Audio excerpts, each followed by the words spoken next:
Bonjour tout le monde, donc on se retrouve pour une nouvelle vidéo et ce sera pour une vidéo carte. Et comme vous pouvez le constater, je suis partie sur une base de cartes carrée qui mesure 13 cm de côté. Donc il s'agit des bases de cartes en craft de chez Action. Mais là par contre, alors c'est vrai que j'en avais déjà acheté. Je crois que des bases de cartes en craft de 15 cm mais qui étaient super mal coupées, enfin j'étais toujours obligée de les reprendre. Là, il n'y a pas ce souci-là, mais en revanche, je trouve que le craft, il est un peu jaune. C'est pas forcément très joli, je trouve. Bon, c'est du détail, parce qu'au final, ça va être pas mal recouvert, donc on le verra un petit peu moins. Donc, comme vous pouvez le voir, j'ai pris des bandes de papier. Donc là, peu importe, je dirais la largeur, parce que je vais les retailler. Au niveau de la longueur, j'ai fait en sorte que ça rentre sur ma base de cartes. Donc en gros, j'ai découpé des bandes de papier, on va dire à peu près de 13-14 cm, sachant que ça va être retaillé dans la hauteur. Au niveau de la largeur, donc sur la première et dernière bande, je coupe une bande de 3 cm. Et sur les bandes qui sont entre les deux, je suis plutôt sur du 1,5 cm. Alors pourquoi j'ai pris 3 cm sur la première et la dernière? Tout simplement parce que ça va être retaillé en fait par la suite. Donc là vous voyez, là je les pose comme ça sera en fait au final. Et l'idée en fait c'est justement de coller ces papiers. Donc c'est ce que je vais faire ensuite. Là, je vais d'abord découper avec ma guillotine hein, pour pas avoir de soucis. Mais l'idée, c'est qu'effectivement, je vais venir donc coller ces papiers. Alors, juste avant d'aller sur le collage, je précise que les couleurs, en fait, j'ai choisi de manière à ce que ça fasse un dégradé. Voilà, j'ai pas pris des couleurs au hasard. J'ai essayé de faire du plus clair au plus foncé. Maintenant, voilà, libre à vous de faire comme vous souhaitez. On aurait très bien pu faire aussi un camailleux de couleurs.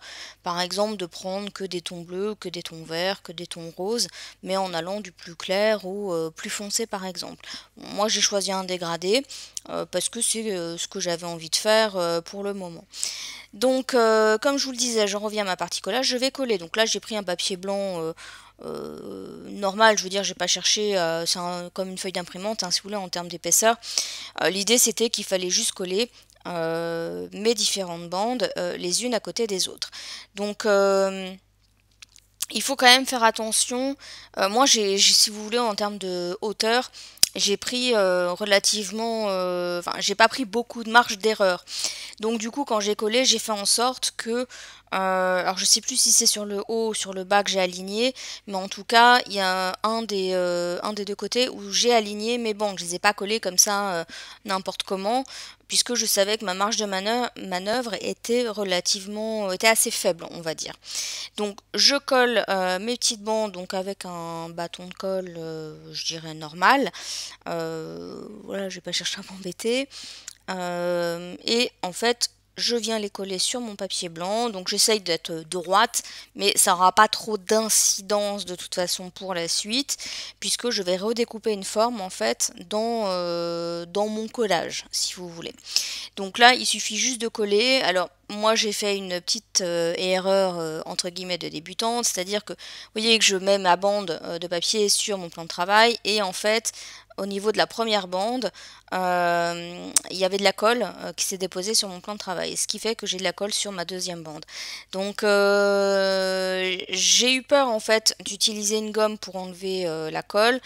Parfois ça marche bien, mais parfois, alors soit ça salit encore plus, soit en fait comme c'est des bandes qui sont colorées, j'avais peur en fait surtout que ça vienne enlever la pigmentation du papier. Donc j'ai laissé comme ça. Il y a une petite trace, mais je vais la camoufler par la suite. Donc là, comme vous voyez, hein, je fais bien attention de coller. Donc vous voyez, hein, j'aligne sur le haut. Voilà, pour être sûr comme je vous disais, d'avoir suffisamment d'espace pour découper ma forme ensuite. Et je fais quand même très attention que mes bandes soient bien collées bord à bord. L'idée, c'est pas d'avoir un espace entre les bandes ou des bandes qui se chevauchent, parce que ça se verrait de toute façon forcément. Donc voilà. Donc là après c'est voilà, il y en a pas non plus, il y a 5 bandes, c'est pas non plus ça prend pas énormément de temps non plus. Euh, et comme je vous le disais, mes bandes, ma première et ma dernière sont plus larges, puisque en fait dans ce que je viens de coller, je vais découper un carré. Euh, donc là, j'ai pris un dies. Donc j'ai vérifié hein, que la taille de mon dies rentrait sur ma base de cartes. Et j'ai pris la taille la plus grande possible au niveau de mon dies pour avoir vraiment déjà recouvrir presque la totalité de ma base de cartes. Et donc, l'idée, c'est que j'ai pas du tout cherché à mesurer mes bandes de papier. Je me suis pas dit, ah, faut que je prenne des bandes de telle taille, etc. Je suis allée au pif. Donc, voilà. Donc, c'est pour ça, en fait, que j'ai pris 2 cm et demi parce que ça me semblait correct, et puis sur les deux dernières un peu plus larges au cas où j'avais besoin d'un petit peu plus de largeur. J'ai tout fait, je dirais, au pif, je n'ai absolument rien mesuré. Et je suis tombée, alors juste, c'est peut-être un bien grand mot, mais je suis pas loin quand même d'être bien tombée. Donc voilà pourquoi en fait j'ai fait mes bandes, ma première et la dernière un peu plus larges. C'était juste pour m'assurer que ça recouvre, enfin que mon dies carré en fait, comment dire, que j'ai comment dire, un papier sur lequel j'allais poser mon dies suffisamment grand pour poser mon dies. Donc j'ai pris un dies carré avec un effet fausse couture.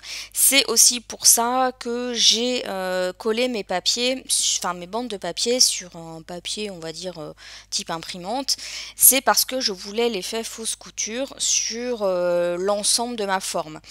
Parce que j'aurais très bien pu en fait découper des rectangles avec un dies quand même avec fausse couture, mais dans ce cas-là la fausse couture elle aurait été sur l'ensemble des bandes et c'est pas ce que je voulais vraiment une fausse couture uniquement sur le contour, et ça aurait été un petit peu compliqué de découper des bandes de papier individuellement parlant, etc., et de faire coïncider la fausse couture, etc. C'était beaucoup plus simple de coller les bandes de papier et d'ensuite découper la forme. Donc là, vous avez vu, j'ai mis un petit peu de masking tape pour éviter que le dies bouge.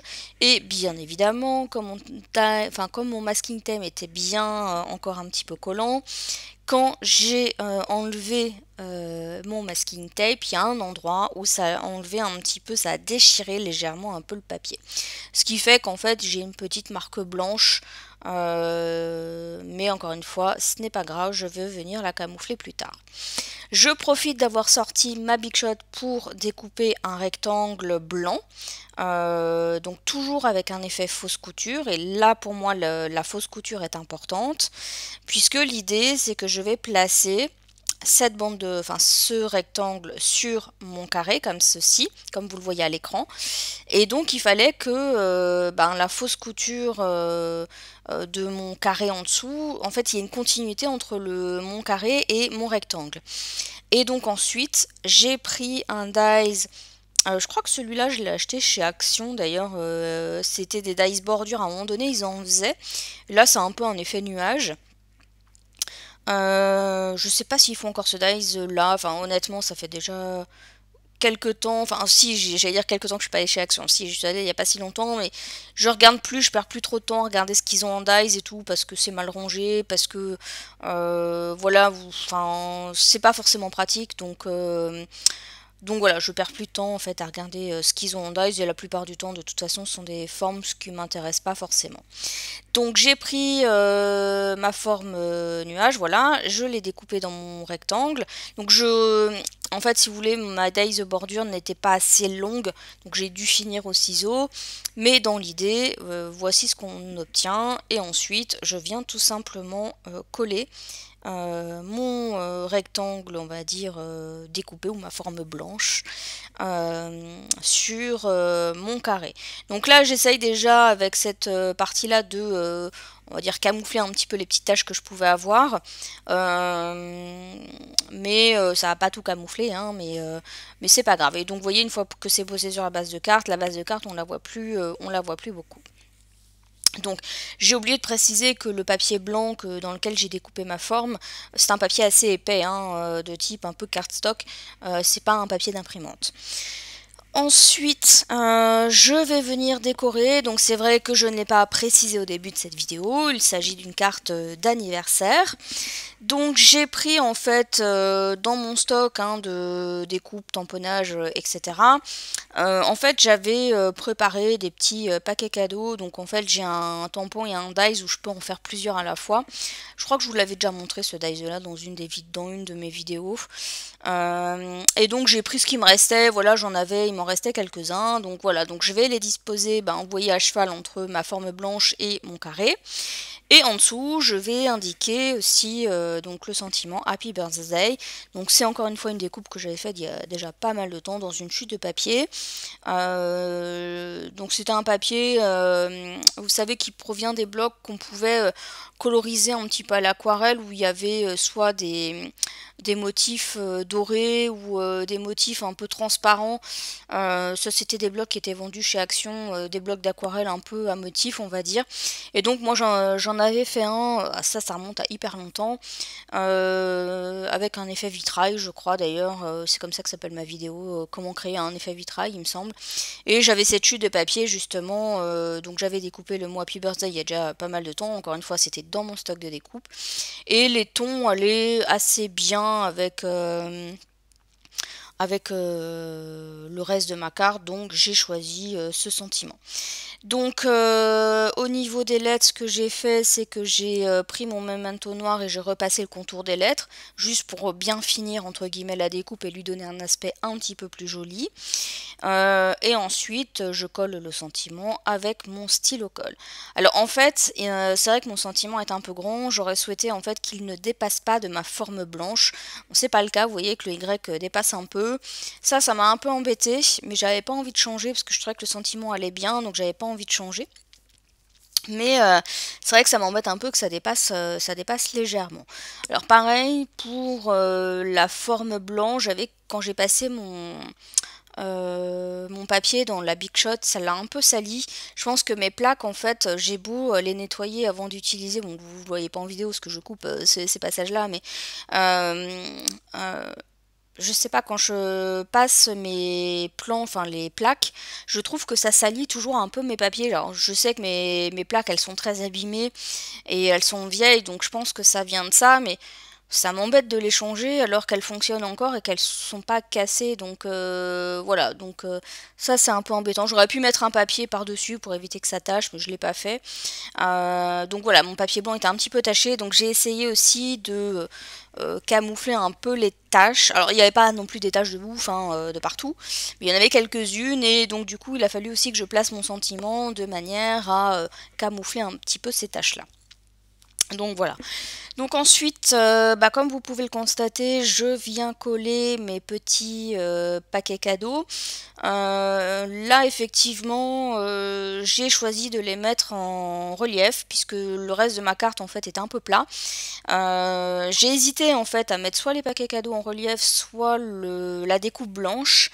Mais en fait, ce qui m'embêtait, c'est que si je mettais la découpe blanche en relief, et comme je venais coller mes paquets cadeaux à cheval entre le carré et la forme blanche, ça aurait été moins pratique à coller en fait au niveau des paquets cadeaux. Ça aurait été faisable, il n'y a pas de souci, mais un peu moins pratique. Donc là, en fait, j'ai plutôt opté pour juste mettre en relief les paquets cadeaux. Donc là, vous avez vu, pour mettre en relief, j'ai juste pris des petits bouts de cartonnette que j'ai découpés aux bonnes dimensions. Et voilà, j'utilise de la colle liquide pour... Bon, c'est pas la colle liquide, c'est pas ce que je préfère, mais voilà, c'est ce que j'avais sous la main. Et voilà, donc j'ai collé mes petits paquets cadeaux.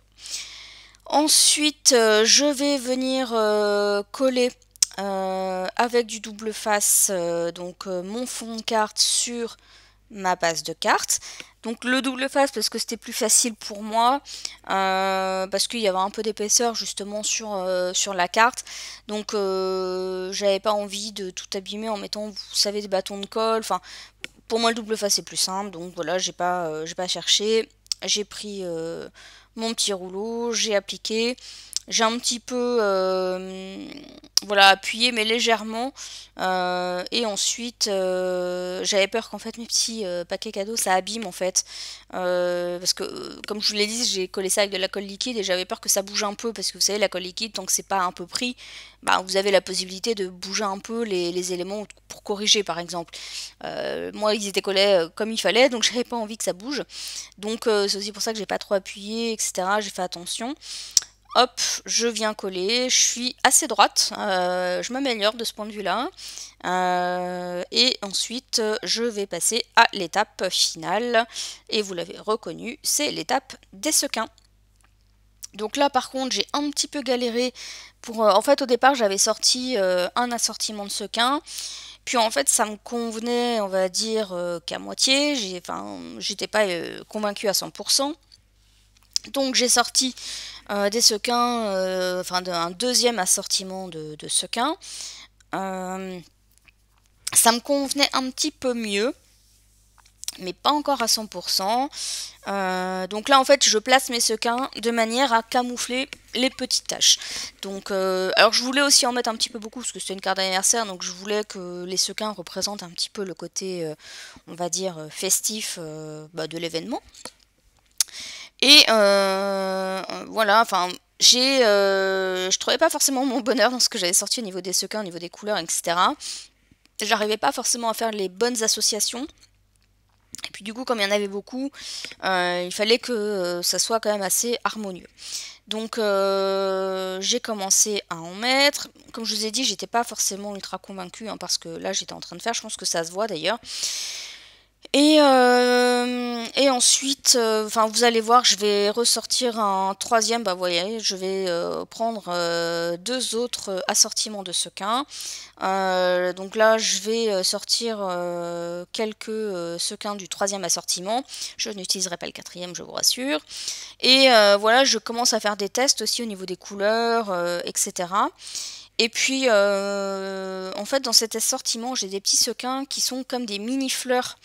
Et donc, en fait, ça m'a donné l'idée d'utiliser ces mini-sequins pour mettre un peu de fleurs autour du sentiment Happy Birthday, en fait, comme pour faire une écriture un peu fleurie. Voilà, donc ça, c'est l'idée que j'ai eue. Donc, et puis, il y avait aussi sur le sentiment, on va dire sur le mot birthday, je n'avais pas le point sur le i. Donc en fait, j'ai choisi de prendre une étoile.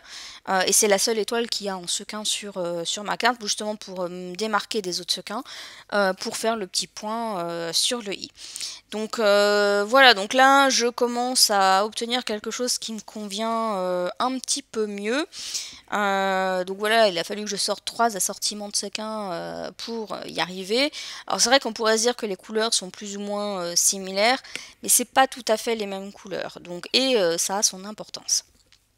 Puisqu'effectivement, par exemple sur le premier assortiment, j'en ai laissé quelques-uns, mais franchement j'en ai laissé peut-être un ou deux sur la totalité. Donc j'ai essentiellement pioché dans le deuxième et surtout dans le dernier. Donc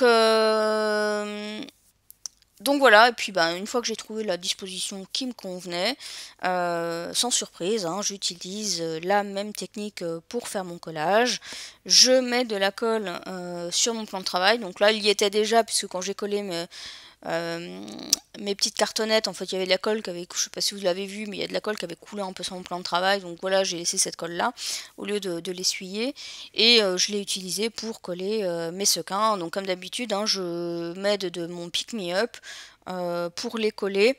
C'est vrai que là du coup j'en ai utilisé vraiment des petits et c'est vrai que du coup là le Pick Me Up est quand même bien pratique. Autant pour les grands, je dirais on peut arriver à se débrouiller sans Pick Me Up quoique quand même c'est bien pratique. Pour les tout petits, honnêtement, je sais pas comment on peut faire sans, en toute sincérité. Donc voilà, donc une fois que j'ai tout collé au niveau des sequins, ma carte est terminée. Donc n'hésitez pas à me dire ce que vous en avez pensé en commentaire, hein, j'y répondrai avec grand plaisir. Voilà, donc pour ma part, je vous laisse et je vous retrouve bientôt dans une prochaine vidéo. Bye bye!